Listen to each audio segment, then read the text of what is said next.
کار دی د تعلیم او تربیې لوی مسؤلیت ورونو د پوهنې وزارت د رهبرۍ له لوري ملت ته د دولت د حساب ورکولو پروګرام په لړ کې د یاد وزارت د کارونو او لاسته راوړنو کلنی راپور ملت ته وړاندې شو. یاد پروګرام چې د حکومت د نشراتو او رسنیو په مرکز کې جوړ شوی و، پکې د پوهنې وزارت معینانو، د وزارت مقام د دفتر سرپرست او لوی سلاکار او د یاد وزارت د نشراتو او عامه اړیکو رئیس هم ګډون درلود. د پوهنې وزارت د اسلامي زده کړو معین الحاج مولوي کرام الله اخونزاده د پوهنې وزارت د تیریو کال د کارونو او لاسته راوړنو په اړه هر اړخیز معلومات وړاندې کړل او ویل چې همدا اوس د هیواد په ګوټ ګوټ کې په ټولیزه توګه د ښوونې او روزنې 19,501 او یا دولتي او خصوصي بنسټونه فعال دي، څه باندې 10 میلیونه نارینه او ښځینه زده کوونکي پکې زده کړې کوي او د 2,41,020 ښوونکو له لوري ورته تدریس کیږي. د اسلامي زده کړو معین زیاته کړه په ټولیز ډول د اسلامي زده کړو د طالب العلمانو شمیر په دولتي او خصوصي مرکزونو کې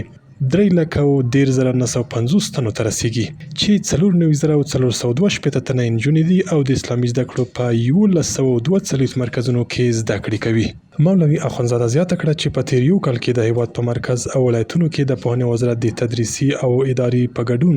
څه ناڅه 100,000 نوي بستونه اعلان ته سپارل شوي دي چې په یادو بستونو کې د ازادې سیالۍ له لارې د وړ کسانو ګمارلو بهیر دوام لري. د یادولو وړ ده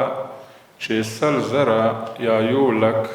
نور نوي بستونه د اسلامي زده کړو برنامې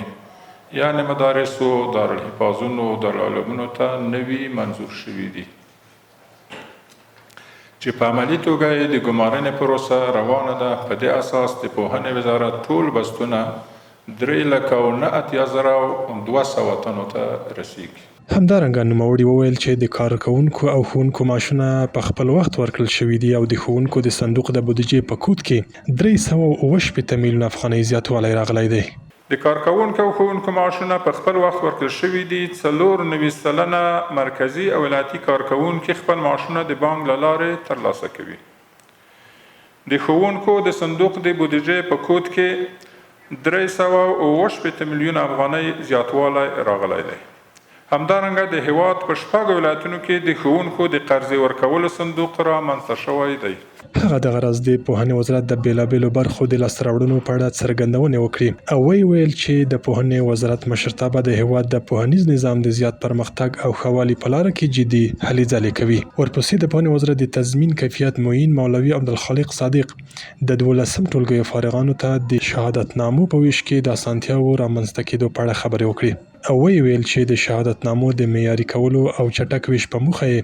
د افغان پوسټ له شرکت سره هوکړه لیک لاسلیک کړی چې له امله به د ولایتونو د 12 ټولګیو فارغان وکولی شي ترڅو په خپل ولایت کې شهادتنامې ترلاسه کړي. د پروګرام په پای کې د پوهنې وزارت د مقام د دفتر سرپرست او لوی سلاکار او معین صاحبانو له لوري د خبریالانو پوښتنو ته لازم ځوابونه ورکړل شول. کار دی د تعلیم او تربیې لوی مسؤلیت ورونو